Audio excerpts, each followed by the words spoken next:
Assalamualaikum warahmatullahi wabarakatuh. Apa kabar anak soleh dan soleha?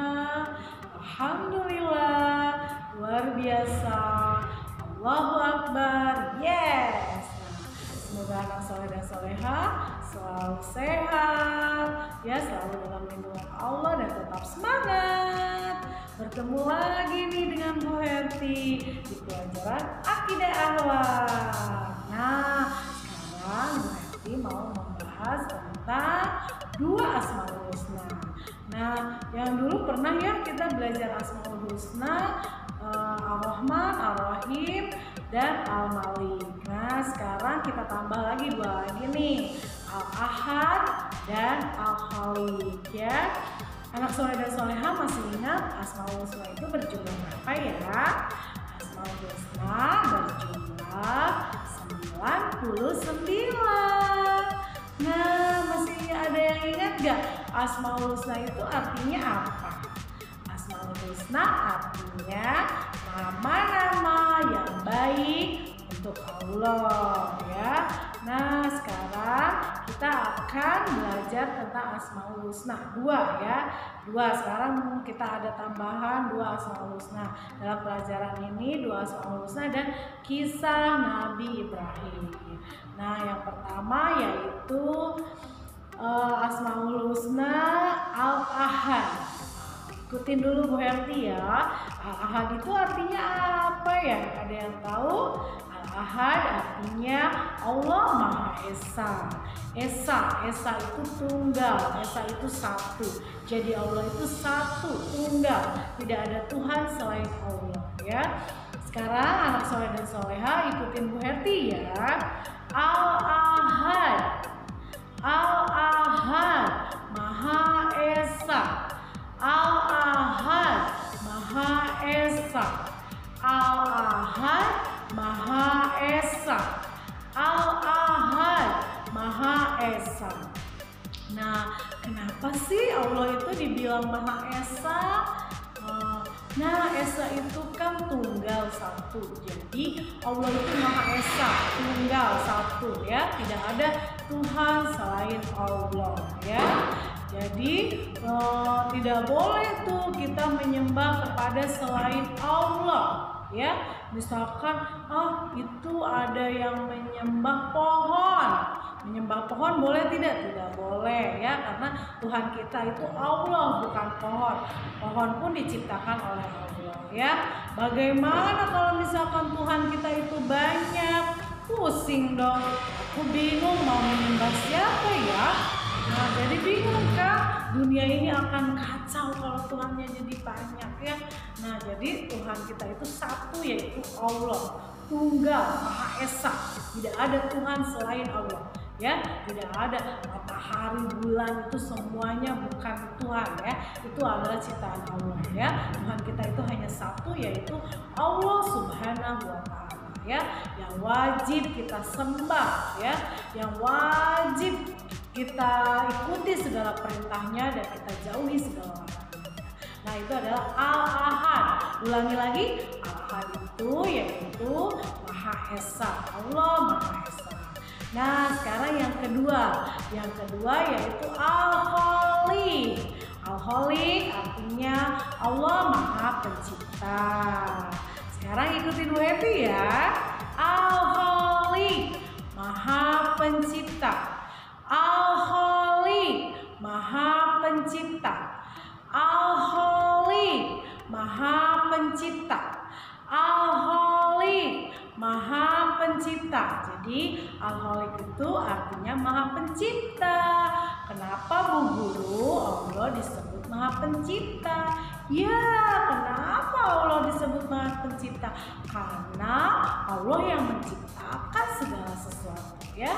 Yang menciptakan langit, yang menciptakan bumi dan segala isinya, yang menciptakan Bu Guru, yang menciptakan anak soleh dan soleha, menciptakan ayah bunda, menciptakan manusia, menciptakan tumbuhan, menciptakan hewan, matahari, bulan, bintang, planet-planet, semua ciptaan Allah, ya. lautan yang luas, sungai, gunung-gunung, itu semuanya ciptaan Allah. Makanya Allah disebut Al-Khaliq, yaitu Allah Maha Pencipta, karena Allah yang menciptakan segala sesuatu. Alam ini, bumi ini semua ciptaan Allah. Maha hebat ya Allah ya. Jadi sekarang anak soleh tahu kenapa Allah disebut Maha Pencipta, kenapa Allah disebut Maha Esa ya. Sekarang anak soleh dan soleha sudah tahu apa itu Al-Ahad, apa itu Al-Khaliq. Nah ya, untuk Asmaul Husna itu Al-Khaliq dan Al-Ahad ya, anak soleh harus hafal, harus tahu ya. Nah sekarang Bu Herti punya video tentang kisah Nabi Ibrahim. Mau tahu videonya? Perhatikan ya, seru pokoknya kisah Nabi Ibrahim ini ya. Anak soleh dan soleha perhatikan videonya baik-baik. Ini dia.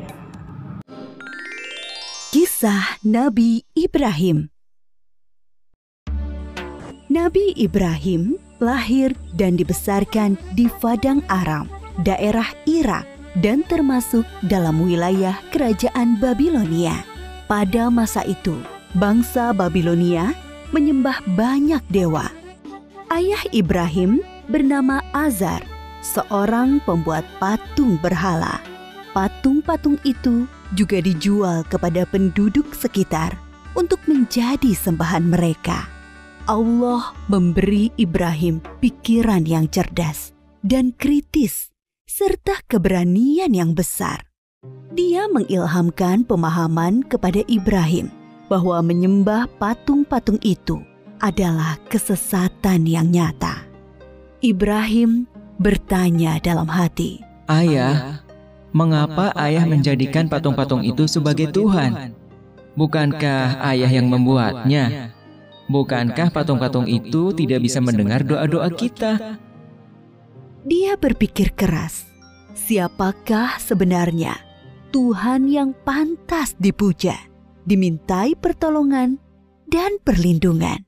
Allah membimbing Ibrahim untuk memahami Tuhan yang sebenarnya. Mula-mula, Allah memperlihatkan langit yang penuh bintang bercahaya di malam yang gelap. Ibrahim berkata, "Sungguh indah, inilah Tuhanku." Ketika pagi tiba, langit menjadi terang. Bintang-bintang itu pun menghilang. "Oh, bintangnya hilang. Aku tidak suka Tuhan yang menghilang. Itu bukan Tuhan." Pada malam yang lain, Ibrahim melihat bulan terbit sangat menawan. "Wah, sungguh indah. Ini dia Tuhanku." Ketika pagi tiba, bulan itu tenggelam. Ternyata yang ini juga tenggelam. Ini juga bukan Tuhan. Oh, manakah Tuhan yang sebenarnya? Kalau Dia tidak memberi petunjuk kepadaku, pasti aku juga sesat seperti kaumku. Di kesempatan lain, Ibrahim melihat matahari terbit. Sinarnya terang memukau. Ini dia Tuhanku, Dia yang paling besar. Tetapi di senja hari, matahari akhirnya tenggelam. Taulah dia, matahari pun bukan Tuhan. "Wahai kaumku, aku tidak mau menyembah Tuhan-Tuhanmu itu. Aku ingin mengabdikan diriku pada Pencipta semua ini." Dia berusaha membuka pikiran kaumnya atas kesesatan mereka selama ini. "Paman, patung-patung apa ini? Mengapa semua menyembahnya?" "Dari dulu leluhur kita menyembah Tuhan-Tuhan ini." "Iya benar, bapak-bapak kita pun menyembah semua ini." "Kalau begitu, kalian dan bapak-bapak kalian salah besar." "Hah? Kamu ini ngomong sungguh-sungguh atau bercanda?" "Sebenarnya Tuhan kita adalah pencipta langit dan bumi." Dasar anak muda ngelantur." Ibrahim bersumpah dalam hati akan menghancurkan patung-patung berhala itu untuk membuktikan kesalahan mereka. Suatu hari, ada perayaan keagamaan kaum Ibrahim. Setelah memberi sesaji kepada berhala, mereka pergi semuanya keluar kota. Ibrahim tidak mau ikut rombongan itu. Ketika semua sudah berangkat agak lama, diam-diam Ibrahim menuju tempat pemujaan berhala yang berisi banyak patung. Dia melihat makanan sesaji untuk berhala-berhala itu masih utuh di hadapan tiap patung-patung itu. Mengapa kamu tidak makan? Mengapa kamu tidak menjawab? Ibrahim bertanya, lalu memukul patung dengan tangannya. Tentu saja, patung-patung itu tetap diam. Ibrahim mengambil kapak, lalu menghancurkan patung-patung itu. Dia hanya menyisakan sebuah patung yang paling besar dan mengalungkan kapaknya pada lehernya.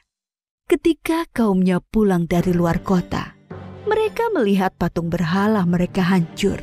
Sontak mereka berteriak, kaget, gempar seluruh kampung. Bergegas semua orang, terutama para pemuka kaum, menuju tempat pemujaan berhala. Oh, siapa yang melakukan ini pada Tuhan-Tuhan kita? Kurang ajar! Kami dengar ada anak muda yang membenci Tuhan-Tuhan kita. Ibrahim namanya. Bawa ke sini anak itu. Maka Ibrahim digiring ke hadapan para pemuka kaumnya. Disaksikan halayak ramai. Apakah kamu yang menghancurkan Tuhan-Tuhan kita, Ibrahim? Yang menghancurkan patung-patung itu adalah patung yang besar ini. Bukankah dia membawa kapak? Tanya saja dia kalau bisa menjawab. Orang-orang yang mendengar jawaban Ibrahim pun tersadar. Merekalah yang keliru dengan menyembah patung-patung itu. Tapi kekafiran yang sudah mendarah daging membuat mereka memutarbalikkan kebenaran. Tentu di sini ada campur tangan setan. Kamu kan tahu, dia tidak bisa bicara, apalagi bergerak menghancurkan patung lain. Berarti kamulah yang melakukannya. Jadi, mengapa kalian menyembah patung yang tidak bisa berbuat apa-apa? Melindungi dirinya sendiri saja tidak bisa, apalagi melindungi kalian. Pemuka-pemuka kaum Ibrahim berunding untuk menghukumnya. Beberapa orang mengusulkan untuk membakar Ibrahim hidup-hidup. Maka penguasa waktu itu, Raja Namrud, memerintahkan untuk membuat bangunan tempat pembakaran Ibrahim di tengah lapang agar bisa disaksikan orang banyak. Ibrahim diikat lalu dilemparkan ke dalam api. Api menyala berkobar sangat panas. Allah berfirman, "Hai api, dinginlah dan menjadi keselamatan bagi Ibrahim." Maka ketika kobaran api yang dahsyat telah padam, keluarlah Ibrahim dengan segar bugar, tidak terbakar sedikit pun. Bahkan pakaiannya juga utuh, hanya tali pengikatnya yang musnah terbakar. Ketika sudah diangkat oleh Allah menjadi Rasul, Nabi Ibrahim dengan giat dan sabar mendakwahkan ajaran Allah. Bangsa Babilonia waktu itu menyembah dewa-dewa. Raja mereka, Raja Namrud, dipercaya sebagai keturunan dewa. Namrud adalah seorang yang cerdas dan kuat kepemimpinannya. Semua itu membuat dia takabur dan berlaku kejam. Dia menganggap dirinya sebagai Tuhan yang harus disembah. Mendengar dakwah Nabi Ibrahim, Raja Namrud mengundang beliau ke istana. Tentu tujuannya untuk menghentikan dan menghukum Nabi Ibrahim. Kemudian Raja Namrud dan Nabi Ibrahim berdebat tentang Tuhan yang patut disembah. Siapakah yang kau anggap Tuhanmu itu, Ibrahim? Apa kekuasaannya? Tuhanku adalah yang menghidupkan dan mematikan. Aku juga menghidupkan dan mematikan. Aku menjatuhkan hukuman pada orang-orang dan aku berkuasa untuk mengampuni dan membiarkan mereka hidup. Allah menerbitkan matahari dari timur. Kalau kau juga Tuhan, terbitkanlah matahari dari barat." Raja Namrud tercengang dan terdiam mendengar jawaban Nabi Ibrahim. Dia kebingungan bagaimana menjawab tantangan Nabi Ibrahim. Demikianlah Nabi Ibrahim berdakwah dengan membuka akal pikiran manusia tentang Tuhan seluruh alam. Ada suatu peristiwa ajaib yang menunjukkan maha kuasanya Allah. Setelah Nabi Ibrahim diangkat menjadi Rasul, yaitu ketika beliau bermunajat kepada Allah. "Ya Robbi, perlihatkanlah pada hamba bagaimana Engkau menghidupkan yang mati." Allah Subhanahu wa Ta'ala berfirman, "Belum percayakah engkau pada kekuasaanku?" "Hamba percaya, tapi hamba ingin hati hamba yakin." Kemudian Allah Subhanahu wa Ta'ala berfirman, "Ambillah 4 ekor burung, lalu potong-potonglah mereka, lalu lemparkan di atas tiap satu bukit satu bagian. Kemudian panggillah mereka, pasti mereka akan datang kepadamu dengan segera."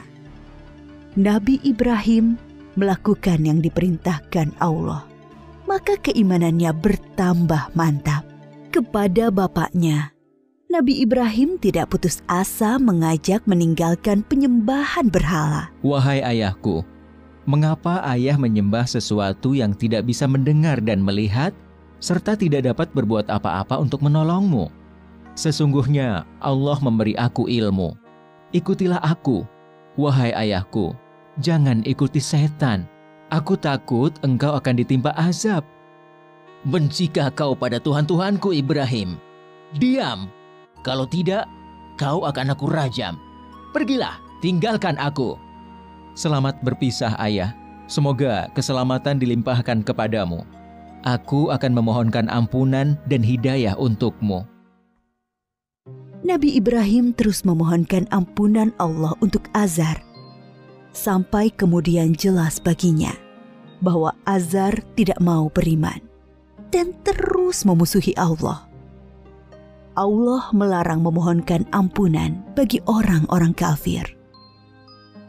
Setelah terbukti tidak ada yang beriman di antara kaumnya selain Lut, keponakan beliau dan sanak sepupu beliau yang menjadi istri beliau, Nabi Ibrahim hijrah meninggalkan kampung halamannya di Irak.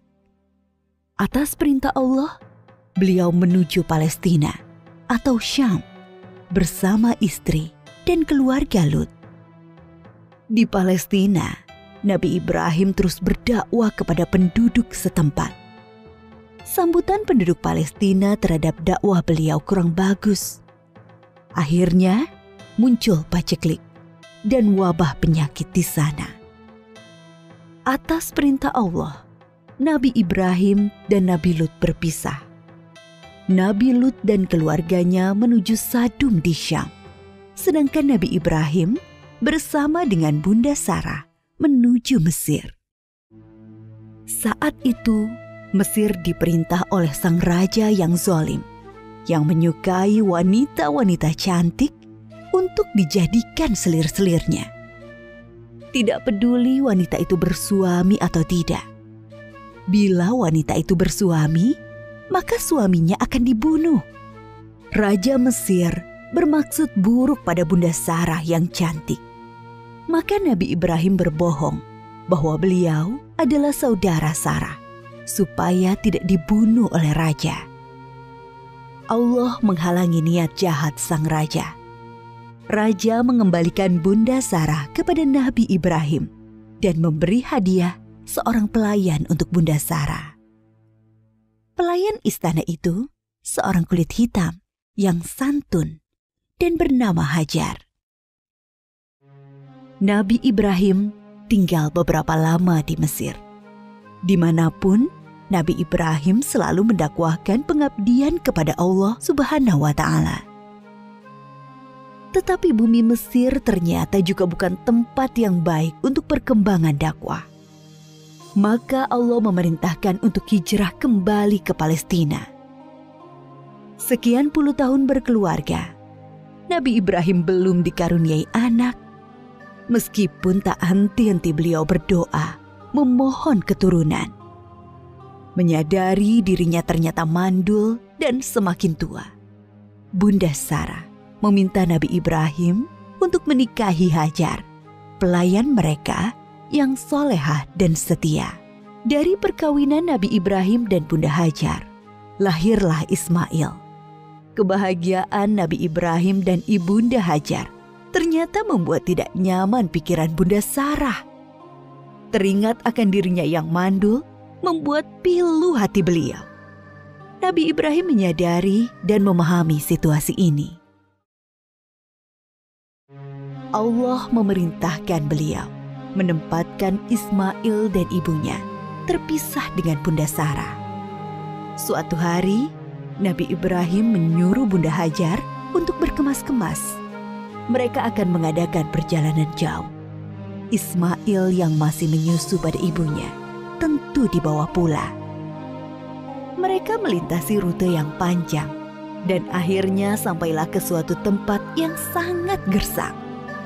Tidak ada pohon-pohonan tempat bernaung, udaranya pun panas. Yang ada hanyalah hamparan pasir dan bukit-bukit berbatu. Nabi Ibrahim turun dari kendaraannya, kemudian menurunkan istri dan anaknya.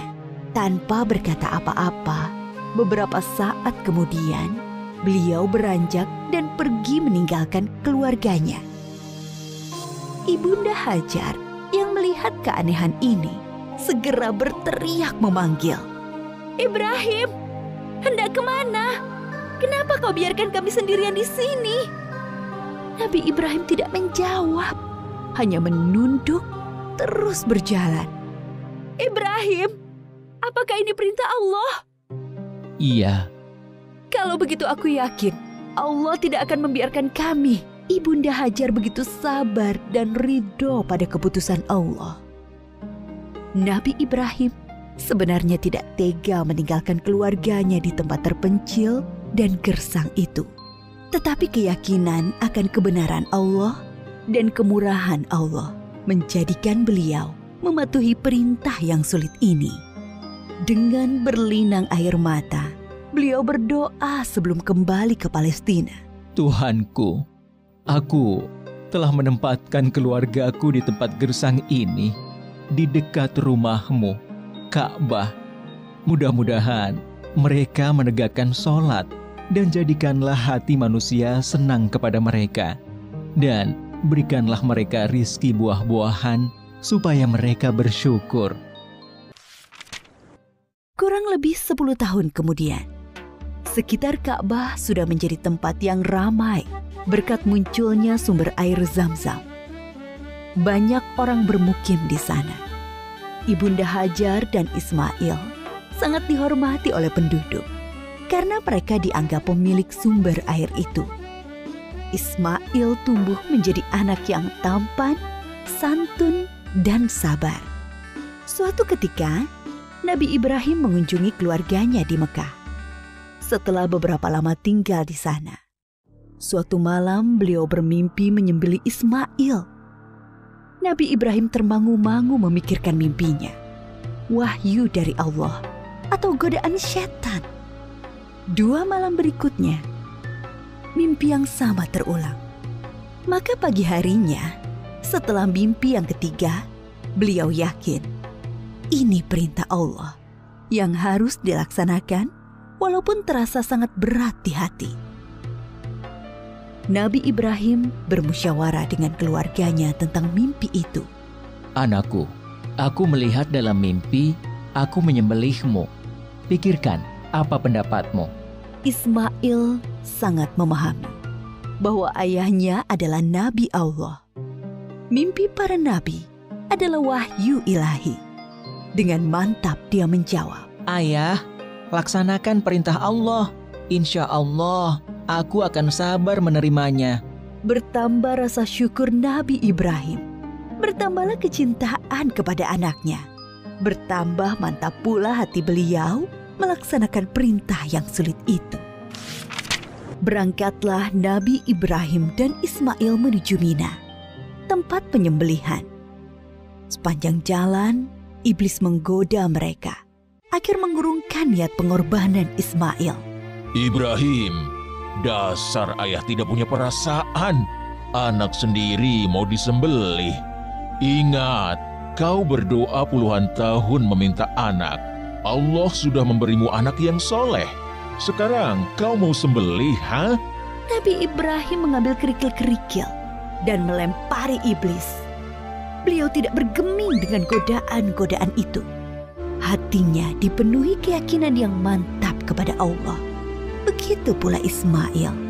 Sampai di tempat penyembelihan, Nabi Ibrahim membaringkan Ismail, bersiap mengayunkan golok yang tajam ke leher anaknya. Lalu Allah berfirman, "Hai Ibrahim, engkau telah menaati perintahku. Ini adalah perintah yang sulit. Aku memberi balasan orang-orang yang berbuat baik." Allah mengganti Ismail dengan seekor domba yang besar. Itulah yang kemudian disembelih sebagai kurban, sedangkan Ismail tidak jadi disembelih. Peristiwa ketika Ibunda Hajar ditinggalkan sendirian bersama Ismail ketika masih bayi dan pengorbanan Ismail diabadikan dalam rangkaian ibadah haji kita. Peristiwa penting lain antara Nabi Ibrahim dan Ismail adalah ketika Allah memerintahkan mereka meninggikan bangunan Ka'bah. Pondasi Ka'bah sudah ada sebelum masa Nabi Ibrahim. Beliau dan Ismail hanyalah meninggikan temboknya. Ka'bah itu kemudian menjadi pusat ibadah sholat dan haji. Ketika tembok sudah tinggi, Nabi Ibrahim kesulitan membuatnya lebih tinggi lagi, di atas jangkauan tangannya. Maka beliau menjadikan sebuah batu sebagai pijakan kakinya. Pada batu pijakan itu membekas tapak kaki Nabi Ibrahim dan dinamakan Makom Ibrahim yang bisa disaksikan sampai saat ini. Ketika Ka'bah sudah jadi, Nabi Ibrahim berdoa untuk beliau dan Ismail dan anak keturunan mereka berdua. Antara lain, supaya diangkat Rasul dari keturunan mereka. Diangkatnya Muhammad SAW sebagai Rasulullah adalah jawaban atas doa Nabi Ibrahim. Nabi Muhammad SAW adalah keturunan Nabi Ismail. Suatu ketika, Nabi Ibrahim sedang berada di Palestina bersama Ibunda Sarah. Datanglah tamu asing, 3 orang laki-laki tampan yang tidak dikenal oleh Nabi Ibrahim.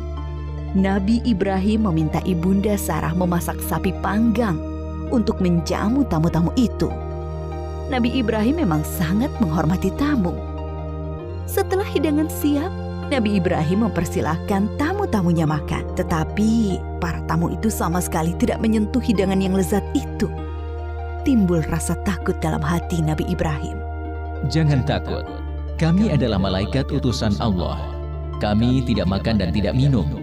Kami membawa berita gembira. Allah akan mengaruniai kalian seorang anak yang sangat cerdas, yang mempunyai pengetahuan sangat dalam. Mendengar itu, Ibunda Sarah memekik kegirangan. Hah? Benarkah? Padahal aku seorang perempuan tua yang mandul.